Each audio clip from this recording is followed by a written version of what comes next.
Dalam kondisi apa Hasto Kristianto akan mengungkap kasus dugaan korupsi pejabat negara yang diakui memiliki daya ledak besar? Selain itu, bagaimana pula respons dari KPK? Untuk membahasnya, telah bergabung bersama kami para narasumber. Sudah ada juru bicara dari PDI Perjuangan Guntur Romli.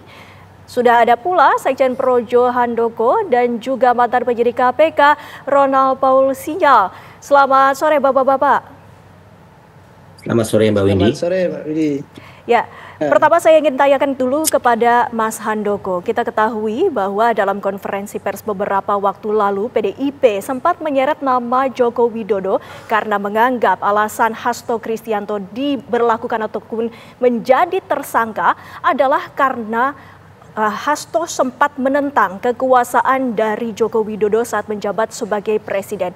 Adakah kekhawatiran video-video yang saat ini telah disiapkan oleh Hasto ini akan menyeret nama Jokowi juga?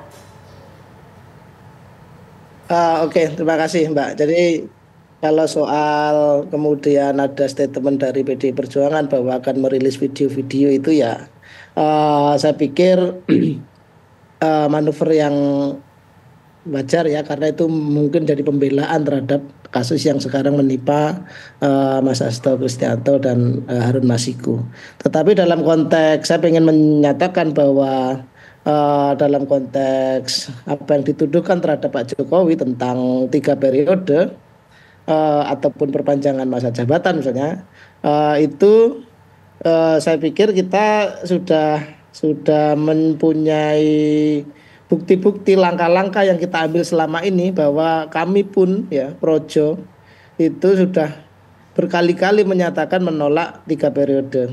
Saya sendiri sebagai Sekjen Projo pertama kali menyatakan menolak ide 3 periode itu di akhir 2019 setelah Pak Jokowi baru di awal periode kedua, dan kemudian kita ulangi lagi dalam berbagai konferensi pers yang kita tegas sampaikan bahwa Projo menolak ide 3 periode, dan Pak Jokowi itu juga menyampaikan beberapa kali bahwa beliau juga menolak ide 3 periode itu, dan mengatakan bahwa orang-orang yang menyampaikan ide 3 periode itu sebagai orang-orang yang justru menampar muka Pak Jokowi itu sendiri. Dan langkah yang kami lakukan juga cukup jelas. Kami menggelar musyawarah rakyat di 30 provinsi selama 10 bulan untuk menjaring aspirasi masyarakat tentang siapa yang pantas menggantikan Pak Jokowi, dan Pak Jokowi sendiri yang membuka kegiatan musrah pertama kali di Bandung. Jadi saya pikir tuduhan-tuduhan itu sangat tidak berdasar. Tapi bahwa muncul kemarin itu, kita menyaksikan semuanya, memang muncul di publik ada yang menyampaikan gagasan-gagasan tentang 3 periode. Meskipun ya sekarang semua itu sudah lewat ya. Baik, pemilu sudah digelar, presiden baru sudah terpilih, sudah bekerja. Ya jadi saya pikir isu soal 3 periode sudah nggak up to date lagi untuk kita bicarakan gitu. Baik, kita langsung ke Bang Ronald sebagai ex penyidik KPK dalam kasus Harun Masiku setelah Hasto ditetapkan jadi tersangka. Bang Ronald Sinyal, kini muncul kalau klaimnya Bang Guntur Romli bentuk perlawanan dari Hasto akan mengumbar sebuah video skandal korupsi dugaannya. Bang Ronald, tanggapan Anda?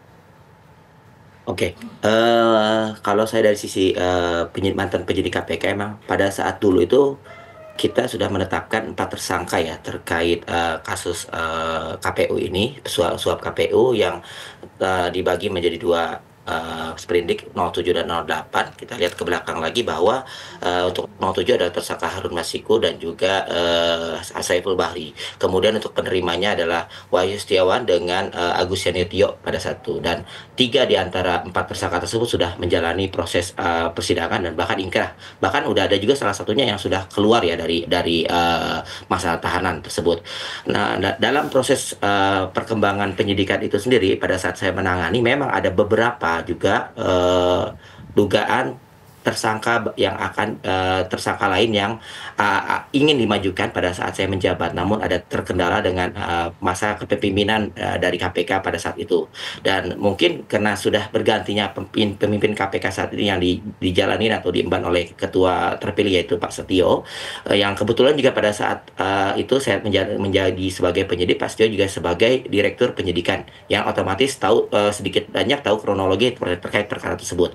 Dan mungkin pada saat ini Pak Setio akhirnya berani buat mengungkapkan atau menaikkan dua tersangka baru, yaitu salah satunya HK dan kemudian kita tahu ya DT ya, untuk dikeluarkan pada saat Sprindik 02, 152, 153 dan 154. Dan apakah itu terkait masalah bila saudara HK ingin mengungkapkan bentuk perlawanan, ya saya rasa sebagai kita sebagai negara hukum berhak buat melakukan perlawanan. Silakan Pak HK buat melakukan mungkin contohnya pra peradilan dan semacamnya gitu ya. Tapi kalau saya rasa mungkin KPK melakukan penetapan tersangka baru atau sprindik baru ini juga pasti sudah mempertimbangkan berbagai alat-alat bukti ataupun keterangan dari para saksi dan tersangka yang sebelumnya, sehingga akhirnya sekarang menjadi penetapan tersangka baru, yaitu ya kita tahu HK dan DT itu sendiri. Mungkin seperti itu Mas Andromeda.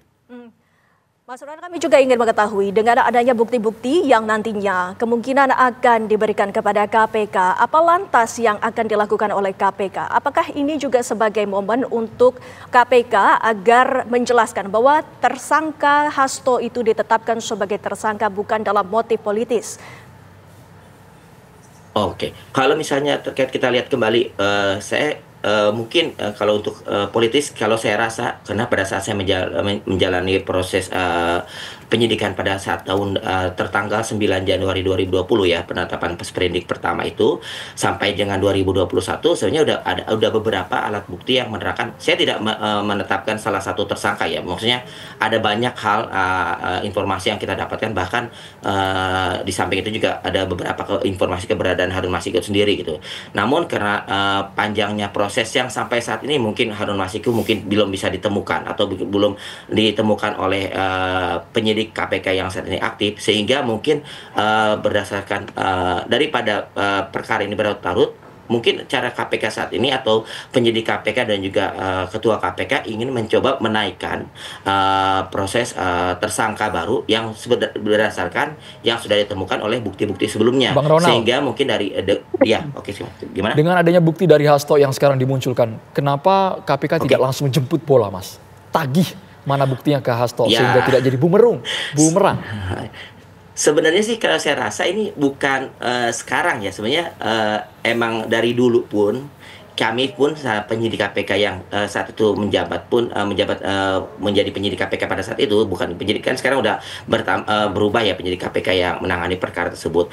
Sebenarnya udah pengen menaikkan perkara tersebut menjadi pengembangan penyidikan terbaru, yaitu menetapkan tersangka.